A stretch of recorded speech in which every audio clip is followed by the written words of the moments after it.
Hey Unboxers, this is Leia with the latest phone of Asus, the Asus Zenfone Max Plus M1, the most recent iteration of the Taiwanese brand's so-called battery king.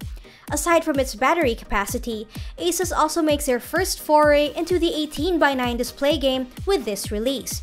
Now, does the device live up to its pedigree?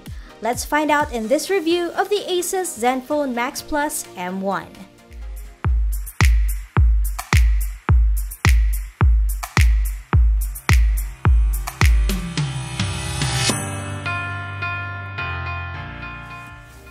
Looking at the Zenfone Max Plus M1, the phone's rear is virtually identical to the Zenfone 4 Max in both its overall design and ergonomics, but with a few tiny tweaks.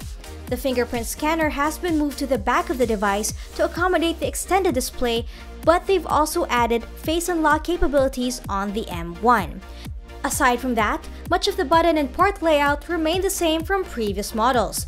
Both the volume rocker and power button are located on the right of the phone, with the headphone jack on top and the micro USB port flanked by speaker grills at the bottom.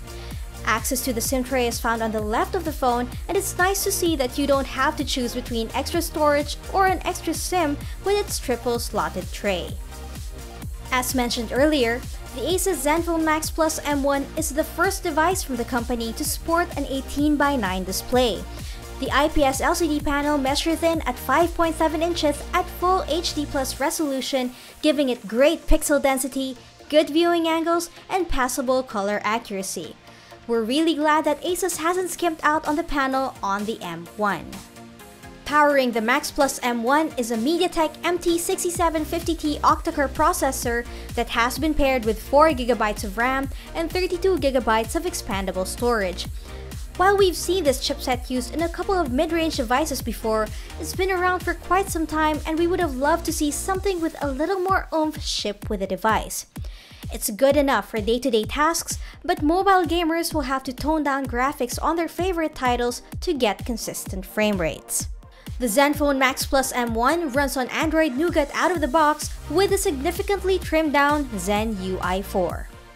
For cameras, it comes equipped with a 16-megapixel rear shooter with an f2.0 aperture, LED flash, and PDAF, plus a secondary 8-megapixel shooter with a 120-degree wide-angle lens. Image quality has been improved from its predecessor, but you can still expect the same color reproduction and sharpness from a device in this price point. The 8-megapixel front camera does a decent enough job, but you'll still want to stick to taking selfies when there's plenty of light. The phone has a 4130 mAh battery and is paired with Asus's Power Master Tech. It comes with a fast charger, so you don't have to wait too long for the phone to top up. Since the Asus Zenfone Max Plus M1 is said to be the new battery king, we decided to put it through the PCMark's battery benchmark test, and it does live up to its lineage, clocking a time of 11 hours and 28 minutes. In real-world use, you're going to get about a day and a half of juice depending on your usage, and we can easily see it lasting even longer. Is the Asus Zenfone Max Plus M1 worth its 11,990 peso asking price?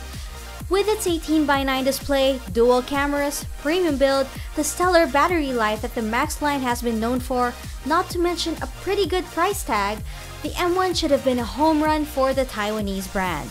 However, we feel like the outdated SoC holds it back from being a no-brainer. You've still got a rather respectable smartphone in the M1, but Asus definitely has their work cut out for them in the extremely tough and competitive mid-range segment. And that's pretty much it for our review of the Asus Zenfone Max Plus M1. If you like this video, give us a thumbs up, subscribe to this channel, and hit that notification bell. For the latest tech news and gadget reviews from the Philippines, head to unbox.ph. This is Leia, see you next time.